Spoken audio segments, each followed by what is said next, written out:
Un nouvel acte de terrorisme vient donc endeuiller la France avec la mort de 2 fonctionnaires de police qui avaient voué leur vie à son service.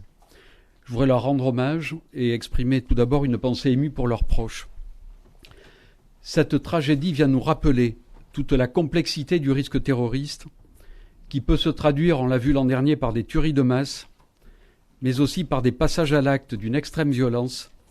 visant des cibles désignées par Daesh en raison notamment de leur profession, dans les appels au meurtre qui sont régulièrement diffusés par l'organisation terroriste. À cet égard, je voudrais saluer l'implication sans faille de l'ensemble des forces de sécurité intérieure dans la lutte contre le terrorisme. J'en viens maintenant aux faits et plus précisément à ce que je peux vous dire à ce stade, alors que les investigations de l'enquête judiciaire ne font que commencer. Hier soir, donc 13 juin 2016, entre 20h et 20h20, un fonctionnaire de police, commandant adjoint au chef de la brigade de sûreté urbaine des Mureaux, a été assassiné à coups de couteau, dans des circonstances qui restent encore à préciser,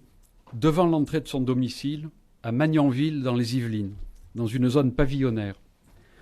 Le terroriste meurtrier a ensuite séquestré la compagne du policier, une jeune femme âgée de 36 ans,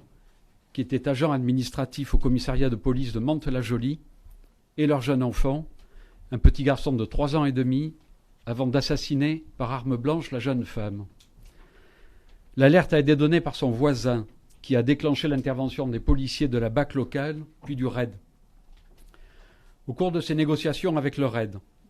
le tueur a indiqué être musulman pratiquant et faire le ramadan. Il a précisé avoir prêté allégeance 3 semaines plus tôt au commandant des croyants de l'État islamique, Amir al-Baghdadi,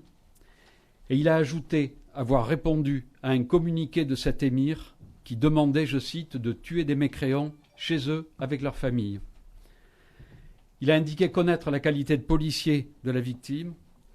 et a menacé de tout faire sauter si les policiers investissaient les lieux, disant leur réserver, je cite, une surprise et n'attendre que ça, en évoquant l'intervention à venir des policiers spécialisés. Il a fini par exiger que les hommes du RAID s'éloignent de la porte du domicile et il a ensuite rompu tout contact avec eux.